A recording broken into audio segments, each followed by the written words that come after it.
ওনাদের মতো ধোকা দিয়ে ভোট দিতে চাই না।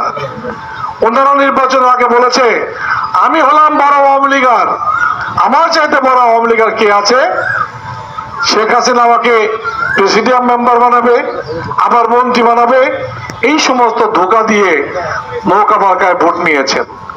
আপনি দেখুন আওয়ামী লীগের যারা আছে তারা যদি তার ইলেকশন না করতো ওনার রেজাল্ট কি হতো? গোল আন্ডা। তার মানে কি আওয়ামী লীগের মানুষ, গ্রামের মানুষ অত্যন্ত সহজ সরল মানুষ, তাদেরকে দেখেছে একজন মানুষ এতদিন রাজনীতি করেছে, আওয়ামী লীগের প্রেসিডিয়াম মেম্বার হয়েছিল, মন্ত্রীও হয়েছে 2 বার, কিন্তু উনি কি মিথ্যা কথা বলবে? এই যে ধোকায় পড়ে তাকে ভোট দিয়েছে। আওয়ামী লীগেরা যদি ভোট তাকে না দিত তার ভোট বাক্স খালি থাকতো। আমাদেরকে ধোকা দিয়ে ভোট নিয়ে গিয়েছে। আগামী 21 মে নির্বাচনে আর যাই হোক আপনারা কি ধোকায় পড়বেন?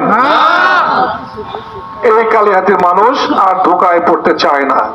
সেই জন্য আগামী 21 মে নির্বাচনে আওয়ামী লীগ, আজকে যদি উপজেলা আওয়ামী লীগের সভাপতি মাজার ইসলাম তালুকদার সাহেব নৌকা নিয়ে ভোটে হেরে গিয়েছেন ধোকার কাছে, আজকে যদি আওয়ামী লীগের সাধারণ সম্পাদক নির্বাচনে পরাজয় বরণ করে তাহলে আওয়ামী লীগ হেরে যায়।